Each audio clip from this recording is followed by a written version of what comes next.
कांग्रेस नेता राहुल गांधी को शुक्रवार को लोकसभा से अयोग्य घोषित किया गया है। लोकसभा सचिवालय की तरफ से जारी आदेश में यह जानकारी दी गई है।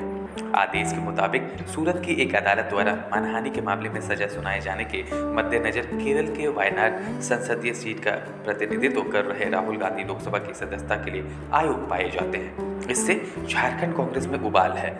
वहीं प्रदेश भाजपा ने इसे सही करार देते हुए कहा कि राहुल गांधी की सदस्यता कानूनी प्रक्रिया का पालन करते हुए लोकसभा सचिवालय ने निरस्त कर दिया है।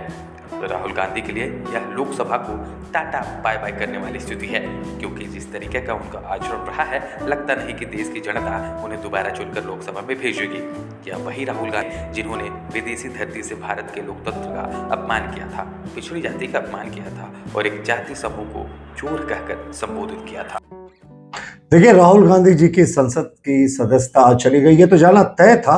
कानूनी प्रक्रिया के तहत यह सारा कुछ हुआ, लेकिन कांग्रेस को पहले अदालत पर विश्वास नहीं, संवैधानिक संस्थाओं पर विश्वास नहीं, और वो अनर्गल बयानबाजी कर रहे हैं। और मुझे लगता है राहुल गांधी जी को लोकसभा को टाटा बाय बाय कर देना चाहिए, क्योंकि ये संभवतः जिस तरीके का उनका आचरण रहा, ये उनका लोकसभा में अपने राजनीतिक जीवन का अंतिम दिन था, क्योंकि इस देश की जनता उन्हें माफ करेगी। उन्हें उनके कर्मों के कारण ऐसा विश्वास नहीं होता। ये वही राहुल गांधी हैं जिन्होंने विदेशों की धरती से भारत में लोकतंत्र को बचाने के लिए ब्रिटेन और अमेरिका से मदद मांगी थी। ये वही राहुल गांधी हैं जिन्होंने ब्रिटेन में कैम्ब्रिज की धरती में कहा था कि भारत में लोकतंत्र खतरे में है।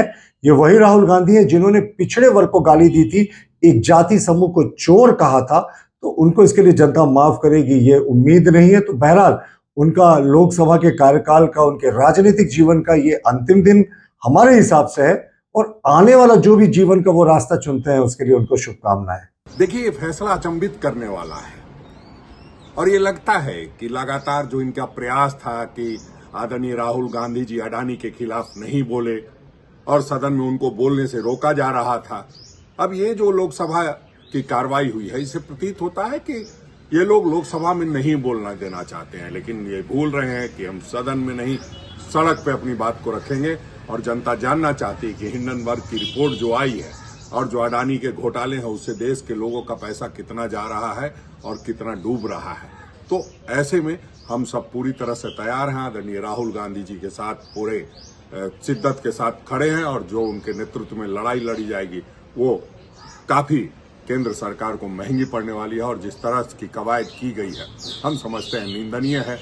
इससे ओछी हरकत शायद हिंदुस्तान की राजनीति में पहले कभी नहीं हुई, और ये लोकतंत्र का गला घोटने का काम किया जा रहा है। ये विद्वेष की राजनीति की पराकाष्ठा है।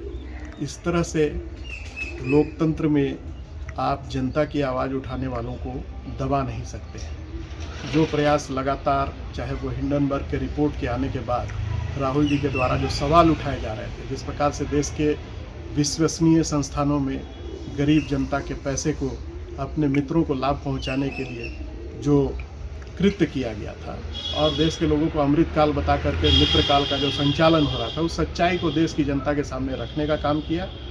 यही कारण है कि सदन के अंदर भी उनकी आवाज़ को दबाने का प्रयास किया गया, और जब देश की जनता का अपार समर्थन भारत जोड़ो यात्रा के दौरान उनको मिला, लाखों करोड़ों लोग आज राहुल जी के साथ हैं।